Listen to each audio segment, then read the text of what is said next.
Vous écoutez Europe 1, il est 9h30. Le journal des médias avec Thomas Joubert. Bonjour Thomas. Bonjour, à la une ce matin, le petit journal refoulé des vœux de Marine Le Pen. Canal+ relance la guerre contre beIN Sports et le Nouvel Obs racheté par les actionnaires du Monde. Et on commence donc avec le petit journal qui s'est vu refuser l'accès aux vœux de Marine Le Pen. Marine Le Pen présentait ses vœux face à la presse, mais l'équipe du petit journal de Yann Barthès n'a pas pu assister au discours de la présidente du Front National. Marine Le Pen s'est expliquée sur ce refus. Selon elle, certains médias sont dans un combat politique clair et exprimé, et c'est tout à leur honneur. Par conséquent, il faut qu'ils en assument les conséquences. À noter que ce n'est pas la première fois que les journalistes du petit journal se font refouler par le Front National. Yann Barthès y reviendra ce soir à l'antenne.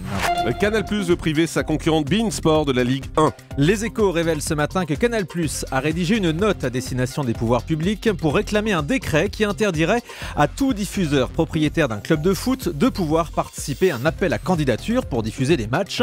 Une manœuvre qui vise directement beIN Sport puisque son propriétaire, le Qatar, est également propriétaire du PSG. Canal leur reproche d'être à la fois en position d'acheteur et de vendeur.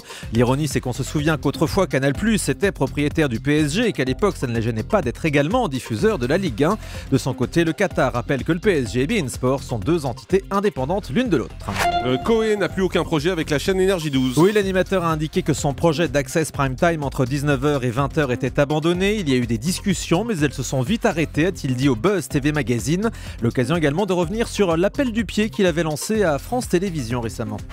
C'était une jolie réduction de phrase, mais c'était pas un appel du pied. C'est-à-dire que on m'avait dit, mais si jamais on vous appelle pour le service public, j'ai dit, mais si jamais un jour on veut parler de télévision, absolument. J'ai dit d'abord parce qu'avec BioWare on peut très bien fabriquer ou même acheter des formats, et puis peut-être à un moment donné l'animateur peut se greffer pour aider le format, et l'animateur en l'occurrence dans la maison c'est moi, et ça s'est arrêté là. Donc la phrase c'était pas du tout un appel du pied, c'était si un jour vous avez été intéressé, on discutera.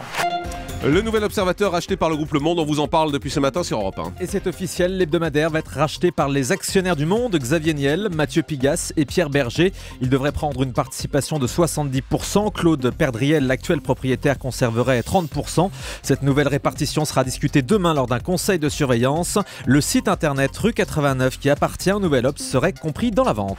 Une nouvelle série américaine débarque sur TF1. La première chaîne diffusera la série Following à partir du 28 janvier, mais avec une programmation très tardive à 23h25, notamment en raison de scènes violentes pour le prime time.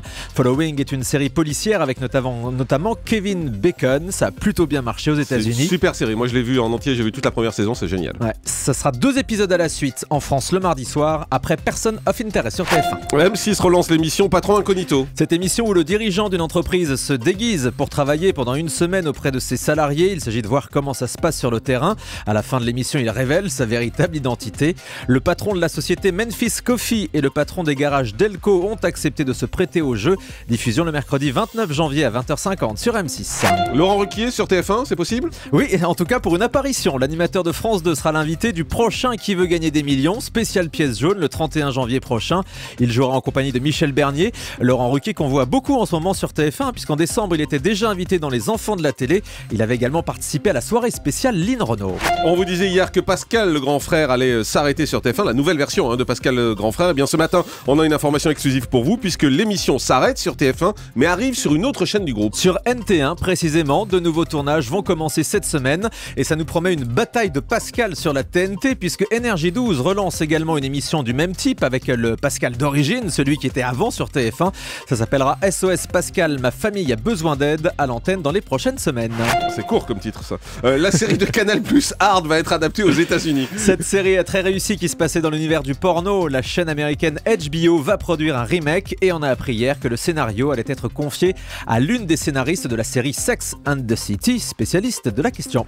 Et puis l'acteur Luc Thuillier, victime d'un accident de moto. Cet acteur qui a joué notamment dans Julie Lescaut, dans Profilage, dans Les Bleus et dans de nombreux films. Le Parisien rapporte qu'il est dans un état grave ce matin après un accident de la circulation à Villemomble en région parisienne, mais ses jours ne seraient pas en danger. Allez, on termine avec le chiffre du jour. 17, c'est le nombre de tweets publiés hier par la chanteuse Élodie Frégé pour faire part de sa déception par rapport à la télé. Elle nous a écrit un roman, carrément. Ouais. L'ex-gagnant de la Starac se plaint d'être invité dans les émissions de télé. Vous lisez des romans courts quand même, parce que dites. Oui, enfin non, mais sur Twitter, c'est pas commun. Voilà. Elle se plaint en fait d'être invitée dans les émissions de télé sans qu'on lui fasse chanter ses chansons. On l'a vu beaucoup dernièrement, notamment dans le jury de Miss France, au gala de l'Union des artistes, dans des émissions de variété où elle chantait sa reprise de Blanche-Neige. Et dans ses messages assez désabusés, Élodie Elodie Frégé déplore donc qu'on ne l'invite pas pour défendre son album personnel. Là. Merci beaucoup Thomas. Si Elodie Frégé écrit des romans avec 17 tweets, vous, votre journal des médias, c'est quoi? Des Zola au moins, non? Oui, c'est une encyclopédie. Le grand direct des médias, Jean-Marc Morandini.